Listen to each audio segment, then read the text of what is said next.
Oke, assalamualaikum warahmatullahi wabarakatuh. Baik teman-teman sekalian, kembali lagi di Bestmath Channel. Masih melanjutkan ya pembahasan kita di materi matematika wajib kelas 11 ya, kurikulum merdeka, masih di bab statistika ya. Video sebelumnya kita sudah menjelaskan mengenai apa sih itu regresi linear ya, dan apa yang mau kita cari di materi regresi linear ini. Nah, sekarang kita akan mencoba menentukan garis best fit ya, garis yang merupakan garis yang paling tepat ya, yang mewakili semua titik-titik pada diagram pencar ya. Kalau video sebelumnya, salah satu cara biasanya kita perhatikan jarak titik-titik yang ada ke garis ya, yang mana garis yang paling dekat ke semua titik-titik, maka kemungkinan garis itulah sebagai garis best fit-nya. Nah, sekarang kita akan menentukan garis best fit itu dengan sebuah rumus ya, sehingga kita akan mendapatkan data secara detail untuk menentukan yang mana sebagai garis best fit. Nah, yang pertama yang bisa kita lakukan yaitu menggunakan metode kuadrat terkecil ya. Nah, apa itu metode kuadrat terkecil? Metode kuadrat terkecil adalah suatu bentuk analisis regresi ya, matematis yang digunakan untuk menentukan garis yang paling sesuai untuk sekumpulan data ya, memberikan demonstrasi visual tentang hubungan antara titik data ya. Jadi sebuah metode ya dalam bentuk garis lurus yang memberikan demonstrasi visual ya, terkait dengan hubungan antara titik-titik pada sebuah data. Itulah metode kuadrat terkecil. Nah, untuk menentukan yang mana sebagai garis best fit ya, kita bisa menggunakan metode kuadrat terkecil dengan beberapa langkah. Yang pertama, kita menentukan dulu persamaan perkiraan garis regresinya ya. Jadi perhatikan di sini hanya perkiraan ya. Karena itu masih dugaan sementara saja. Oh, kayaknya garis ini deh sebagai garis best fit-nya ya. Jadi di sini ada kata perkiraan nih ya. Simbolnya sesuai dengan garis pada umumnya yaitu Y, tapi karena ini hanya perkiraan maka dia ada kodenya ya, ada topinya nih di atas Y. Berarti ini dibaca Y topi ya. Kalau garis pada umumnya kan hanya Y sama dengan gitu ya. Oke, itu yang pertama. Setelah menentukan perkiraan garis regresinya dengan rumus Y topi, sama ya, ini tadi sama persamaannya dengan bentuk garis pada umumnya, cuma di sini karena hanya perkiraan jadi ada kodenya ya, yaitu Y topi. Kemudian masih ingat ya bagaimana cara menentukan persamaan garis dari dua titik yang dilalui, yaitu dengan rumus X dikurang X2 per X1 dikurang X2 ya, kemudian sama dengan Y dikurang Y2 per Y1 kurang Y2 ya, sehingga dari sini garis yang akan kita tentukan nanti minimal harus melewati dua titik ya pada diagram pencar, karena kita mau mencari persamaan garisnya ya, yaitu Y topi sama dengan MX tambah C dengan rumus yang ini tadi. Oke ya, nah itu yang pertama. Kemudian yang kedua, setelah mendapatkan persamaan garis regresinya, maka kita tentukan nih jumlah kuadrat residu atau selisih antara nilai yang diamati, yaitu variabel terikatnya, dengan persamaan garis regresinya tadi ya, Y topinya, atau bisa dengan rumus langsung sigma Y dikurang Y topi kuadrat ya. Nah, nanti ini kita bahas setelah masuk ke pembahasan. Yang ketiga, tinggal kita melihat nih dari rumus yang kedua tadi, yang mana yang paling terkecil hasilnya, maka itulah sebagai garis best fit-nya ya. Jadi ada tiga langkah jika kita ingin menentukan garis best fit dengan metode kuadrat terkecil, gitu ya. Nah, sip, sampai di sini dulu terkait dengan metode yang akan kita gunakan untuk menentukan ya garis best fit suatu diagram pencar. Bisa ya? Oke, kalau sudah pengertiannya sudah, langkah-langkahnya juga sudah, langsung kita aplikasikan. Oke, let's go. Nah, di sini kita langsung ambil satu contoh soal saja. Ada data mengenai uang jajan yang diterima dan uang yang ditabung dari 8 siswa ya, dituliskan dalam tabel berikut. Nah, kita mau menentukan garis best fit-nya. Nah, yang pertama tentu kita perlu menggambar dulu diagram pencarnya ya. Nah, untuk menggambar diagram pencar kita sudah bahas pembahasannya pada video sebelumnya, sehingga langsung saja anggaplah diagram pencarnya sudah jadi nih ya. Misalnya dari data yang diberikan di tabel kita sudah peroleh diagram pencarnya kurang lebih seperti ini gitu ya. Kemudian langkah berikutnya apa? Kita membuat beberapa prediksi garis ya, yang mungkin saja bisa sebagai garis best fitnya. Caranya gimana? Teman-teman bisa menghubungkan titik paling kiri dengan titik paling kanan ya. Karena tadi kuncinya apa? Untuk membuat garis minimal melalui dua titik. Untuk apa? Untuk menentukan persamaan garis regresinya ya, atau y topinya dengan rumus tadi ya. Ada x1, y1, ada y2, x2, y2 ya. Sehingga kita ambil aja nih kira-kira. Misalnya dari titik ini nih. Nah, dari titik ini ke sana itu bisa ditarik sebuah garis yang mungkin saja bisa sebagai garis best fitnya ya. Nah, koordinatnya berapa nih? Kita tentukan dulu biar memudahkan kita nanti menganalisis. Ya, ini berapa nih? Yang 10, 10,2 berarti ya. Ini kan dalam ribuan rupiah. Jadi langsung saja kita ambil puluhan ribunya saja atau ribuannya. Kemudian yang di sini anggaplah titik B. Nah, koordinatnya 45,15 ya. Nah, mana koordinatnya? Nah, yang paling terakhir nih. Ya, kemudian ada nggak garis yang lain yang kira-kira bisa sebagai garis best fit? Ya, bisa saja seperti ini ya, dari sini ke situ. Ya kan? Nah, ini koordinatnya berapa? Tentukan juga dulu. Ini anggaplah C 15,5 ya. 15,5 yang ini. Kemudian yang ujungnya itu 50. 50 pasang berapa nih? 50 dengan 14 ya. Nah, kemudian masih ada nggak kira-kira garis yang mungkin? Masih ada dong ya, bisa saja seperti ini ya, dari A ke D ya, sehingga cukuplah 3 ya garis yang kita jadikan sebagai prediksi, garis yang mungkin sebagai garis best fitnya ya. Nah, sekarang setelah dapat 3 garis, maka kita akan menggunakan metode kuadrat terkecilnya tadi ya. Kita analisis masing-masing garis ya dengan metode kuadrat terkecil. Nah, langkah pertamanya tadi apa? Yaitu menentukan persamaan perkiraan garis regresinya atau y topi sama dengan mx tambah c. Dapat dari mana? Dari dua titik yang dilalui garis. Nah, untuk mudahnya teman-teman bisa buat dalam tabel seperti ini ya. Kita analisis dulu garisnya masing-masing. Nah, kalau bisa dikasih warna nih untuk membedakan ya, biar tidak bingung. Nah, yang pertama garis biru dulu tuh. Titik yang dilalui titik apa? A dan B gitu ya. Maka persamaan garisnya bagaimana? Persamaan garisnya kita bisa tentukan dengan rumus ini tadi ya, x dikurang x2 per x1 kurang x2 dan seterusnya. Nah, kita lihat di sini dari analisis yang sudah kita lakukan, garis biru itu melalui titik A 10,2 dan 45,15. Maka kalau dimasukkan dalam rumus, catatan juga di sini kan ada nih x1 kurang x2 atau y1 kurang y2. Dengan artian kita memilih nilai x1 yang lebih besar ya, karena x1-nya akan dikurang nih. Dari dua titik yang ada, yang mana yang paling besar? Yang B ya. Maka yang B ini sebagai x1, y1, yang A ini sebagai x2, y2, sehingga tidak minus hasilnya gitu ya. Nah, kita masukkan dalam rumus nih. X dikurang x2 berarti x dikurang 10 ya. Kemudian per x1 dikurang x2 berarti 45 dikurang 10 sama dengan y dikurang y1 berarti y dikurang 2 per y1 dikurang y2 berarti 15 kurang 2 gitu ya. Bisa sampai sini? Oke, kemudian kita selesaikan ya. Yang x kurang 10 tetap, yang dijabarkan yang 45 kurang 10 jadinya 35. Begitu juga yang di ruas kanan, y dikurang 2 tetap, yang dijabarkan 15 kurang 2 jadi 13. Nah, sampai di sini diapakan?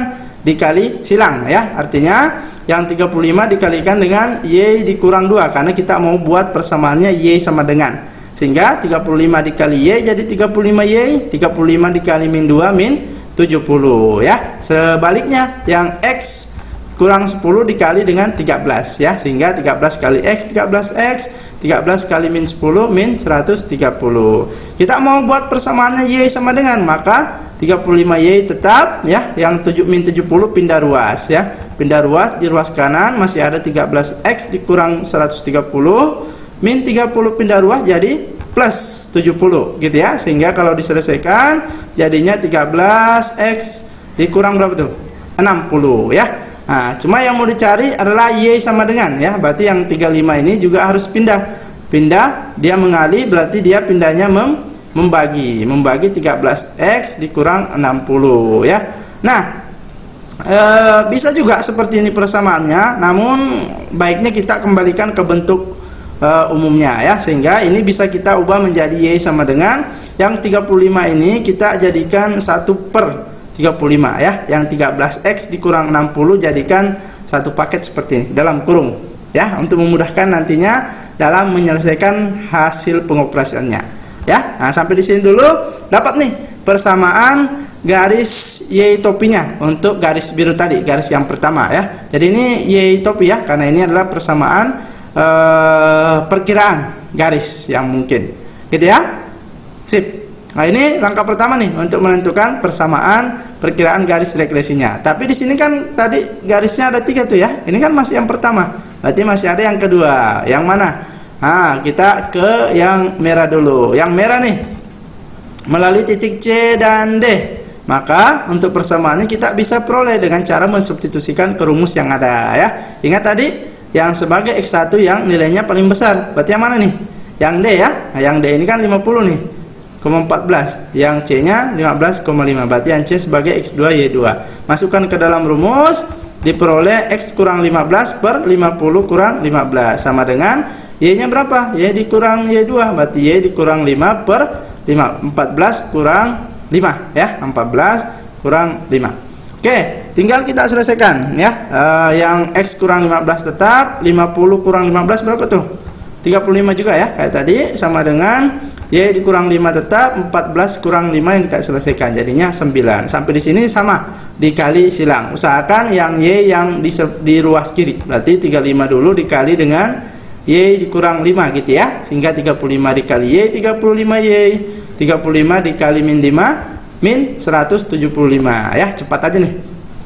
Sama dengan, berarti sebaliknya lagi ya, X kurang 15 kali 9 diperoleh 9X dikurang 135. Sama kayak tadi, kita mau mencari persamaan Y, sehingga yang bukan Y yaitu min 175 pindah ruas ke kanan.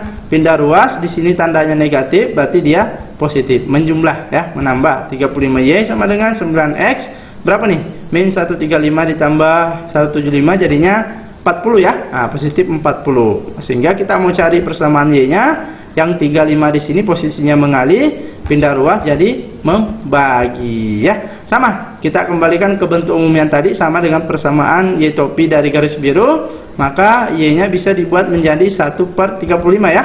Yang 9X tambah 40 jadikan dalam kurung ya. Maka inilah persamaan yang kedua untuk garis yang merah, gitu ya. Wah, luar biasa, agak panjang ini ya. Sip. Oke, yang selanjutnya yang terakhir garis yang apa tadi? Garis yang hijau ya. Nah, yang hijau melalui titik A dan D, maka persamaannya juga bisa diperoleh dengan mensubstitusikan ke dalam rumus yang ada. Nah, ingat, yang paling besar sebagai X1 Y1 ya, berarti sama ya. Yang 50,14, yang 10,2 sebagai X2, Y2. Sehingga kita masukkan ke dalam rumus, diperoleh X dikurang 10 per 50 kurang 10 sama dengan Y dikurang Y2, berarti Y dikurang 2 per 14 kurang 2 ya. Sampai di sini kita operasikan yang di bawah, 50 kurang 10 40. Di sini di ruas kanan 14 kurang 2 12 ya. Kemudian dikali silang ya. Yang Y-nya dulu nih biar dapat persamaannya nantinya. Sehingga 40 kali Y 40Y, 40 kali min 2 min 80 sama dengan dikali silang juga. Yang X kurang 10 dikali dengan 12, sehingga 12 kali X 12X, 12 kali min 10 min 120. Cari persamaan Y-nya, min 80 pindah ruas ya kan? Pindah ruas jadi tambah 80, sehingga 40Y sama dengan 12X min 120 ditambah 80 masih minus ya, minus 40. Nah, di sini masih ada 40Y nih. Yang mau dicari hanya Y sama dengan, maka 40-nya pindah ruas dengan membagi, gitu ya. Sehingga ini sama tadi, kita bisa kembalikan ke bentuk umumnya. Maka yang 40 ini itu jadikan 1 per. Cuma ini kan bisa kelihatan kelipatan 4 semua ya. Bisa disederhanakan 12 bagi 4, 40 bagi 4, 40 bagi 4, sehingga tersisa 1/10 dikali 3X kurang 10 ya. Nah, ini dibagi 4 semua ya, biar lebih kecil lah, lebih sederhana nanti untuk hitung-hitungannya. Bisa ya? Oke, ini persamaan yang ketiga untuk garis yang mungkin sebagai garis base speed. Oke, sampai di sini bisa kira-kira? Nah, ini langkah pertama ya. Nah, jadi usahakan ada 3 lah garis yang kita buat sebagai perkiraan garis regresinya. Karena kalau 2 saja bisa saja dua-duanya bukan tuh nanti ya sebagai garis base speednya. Takutnya yang ketiga yang tidak kita ambil. Oke ya, sip. Langkah pertama sudah selesai. Berarti lanjut ke langkah yang kedua. Nah, langkah kedua kita menentukan jumlah kuadrat residu atau selisih antara nilai yang diamati dengan perkiraan persamaan garis yang ada ya, atau dalam rumus sigma y dikurang y topi kuadrat. Berarti dalam hal ini kita bisa buat tabel seperti ini teman-teman. Wah, kayak ekonomi aja nih ya, jurnal itu ya. Oke. Nah, sehingga karena di sini ada nilai yang diamati yaitu nilai variabel terikatnya, kita ambil juga variabel bebasnya ya, x, y. Nah, nilai x, y ini adalah merupakan nilai data variabel bebas dan terikat yang ada di tabel tadi ya. Nah, yang berpasangan itu uang jajannya berapa, uang yang ditabung berapa ya. Ini kita langsung berikan. Nah, kita cari dulu yang garis biru dulu ya. Di sini sudah ada persamaannya. Maksudnya gimana nih? Y topi sama dengan 1/35 dalam kurung 13x kurang 60. Di sini kan yang ditanyakan nanti yaitu Y topinya saja, artinya hasil dari Y topi ini, rumus ini. Nah, di rumus ini kan ada variabel X tuh. Maka kita substitusikan nilai pada kolom X ini ke dalam persamaan yang ada. Satu-satu. Jadi berapa kali nih? 8 kali, lumayan ya. Berarti persamaan garis yang biru, garis regresinya yaitu Y topi sama dengan 1/35 dikali 13x kurang 60. Kita ambil dulu X yang pertama, yaitu 10. Artinya kita substitusi ke dalam persamaan, ganti X-nya di sini dengan 10 sehingga diperoleh Y topi sama dengan 1/35 dikali 13 kali 10 ya. 10 ini apa? 10 itu adalah X-nya tadi ya. Sehingga dari sini diperoleh nih 13 kali 10 130 kurang 60. Maka 130 dikurang 60 berapa tuh? 70. Nah, 70 dibagi 35 hasilnya 2. Maka Y topinya 2 ya. Maka ditulis di sini nih. Ya. Nah, Y topinya 2. Dapat dari mana? Dari hasil substitusi variabel X-nya. Bisa ya? Oke, sip. Sehingga yang selanjutnya tidak usah kita jabarkan ya. Anggaplah sudah selesai, kita langsung berikan saja hasilnya. Teman-teman bisa juga nanti cek kebenarannya ya. Mohon dikoreksi kalau salah. Oke ya, ini pengantar saja. Satu rumus, satu cara saja sudah bisa mewakili semuanya. Gitu ya. Intinya untuk mendapat nilai pada kolom ketiga ini itu disubstitusikan nilai X yang ada ya, sesuai barisnya nih. Ya, kalau 10 nilainya 2. Kalau X-nya 40, nilai Y topinya 13,14. Gitu ya. Anggaplah sudah selesai, kita pindah ke kolom berikutnya nih. Masih ada Y dikurang Y topi. Kenapa? Karena di sini kan yang diminta Y kurang Y topi kuadrat. Berarti harus tahu dulu Y dikurang Y topinya. Nah, Y kurang Y topi ini dari mana? Dari Y dikurang Y topi. Ya kan? Nah, berarti kolom Y kita lihat dikurangi hasil dari kolom Y topinya. Nah, berarti 2 dikurang 2 hasilnya 0 gitu ya. Sip. Kemudian selanjutnya 11 dikurang 13,14 hasilnya min 2,14 dan seterusnya. Anggaplah semuanya sudah kita selesaikan, dapat hasilnya untuk Y dikurang Y topi. Setelah itu kita kuadratkan ya untuk mencari jumlah keseluruhannya ya. Nah, Y dikurang Y topi kuadrat dari mana? Dari Y dikurang Y topi tadi sebelumnya nih. Ini kan ada 0 pangkat 2 berarti tetap 0 ya. Kemudian min 2,14 kuadrat berarti berapa tuh? Anggaplah 4,57 ya, dan seterusnya ya. Mungkin teman-teman bisa pakai kalkulator, kita ambil saja 2 angka di belakang koma ya, biar tidak terlalu banyak. Nah, setelah semua hasil Y dikurang Y topi kuadratnya dapat, maka ini kita jumlahkan semua dari atas ke bawah nih, karena yang dimintakan sigma. Sigma itu jumlah keseluruhan. Maka dari 0 4,57 dijumlahkan sampai 0 lagi, itu diperoleh hasil 21,67 ya. Inilah hasil ya, jumlah kuadrat residu pada garis pertama tadi, yaitu garis biru ya. Nah, masih ada nih garis yang kedua dan ketiga, garis merah dan garis hijau. Lakukan penjabaran yang sama. Cari dulu Y topinya, kemudian Y dikurang Y topinya, baru dikuadratkan, baru jumlahkan semua. Oke ya, bisa ya? Oke, lanjut kalau gitu. Nah, yang kedua untuk garis merah, persamaannya sudah ada, sama, kita substitusi nilai X dari data yang ada. Yang 10 dulu ya, sebagai uji coba nih. Kita kerjakan dulu satu. Berarti sama tadi ya, ganti variabel X pada rumus Y topi dengan 10, sehingga Y topi sama dengan 1/35 dikali 9 kali 10. 10 ini apa? 10 ini adalah nilai X ya, tambah 40, sehingga 1/35 dikali 9 kali 10, 90 ditambah 40 gitu ya. Kemudian 90 tambah 40 itu 130. Maka 130 dibagi 35, ini hasilnya pecahan lagi ya, 3,71. Maka inilah nilai dari Y topi untuk garis yang merah ya. Oke, sehingga kalau dilihat di sini hasilnya biasanya pecahan ya teman-teman. Jadi untuk lebih detail, lebih telitinya bisa menggunakan alat bantu lah ya, kalkulator minimal, sehingga memudahkan kita. Oke, kemudian yang berikutnya sama ya, selalu substitusi nilai X yang ada ke dalam rumus persamaan Y topinya, sehingga anggaplah semuanya sudah dapat nih ya, untuk kolom Y topinya. Yang selanjutnya apa? Y dikurang Y topinya, sama kayak tadi ya, berarti kolom Y dikurang Y topi ya. Berarti 2 dikurang 3,71, berarti anggaplah min 1,17 ya, dan seterusnya. Anggaplah semuanya juga sudah dapat. Tinggal kita cari lagi Y dikurang Y topi kuadratnya. Tinggal kita kuadratkan saja semua nilai yang ada pada kolom sebelumnya ya. Min 1,17 dikuadratkan, anggaplah hasilnya 1,36 dan seterusnya ya. Oke, setelah itu apa? Kita jumlahkan semuanya dari atas ke bawah sebagai jumlah keseluruhan kuadrat residu antara nilai yang diamati dengan nilai prediksinya ya. Berapa nih? Hasilnya yaitu 10,38 gitu ya. Kemudian masih ada garis yang hijau nih ya. Berarti harus sabar-sabar di sini ya. Oke, yang hijau anggaplah semuanya sudah dapat juga nih ya. Teman-teman bisa cek sendiri. Ini hasil yang kami kerjakan. Semoga tidak ada yang salah ya. Nanti kalau misalnya ada yang keliru bisa dikoreksi lah ya.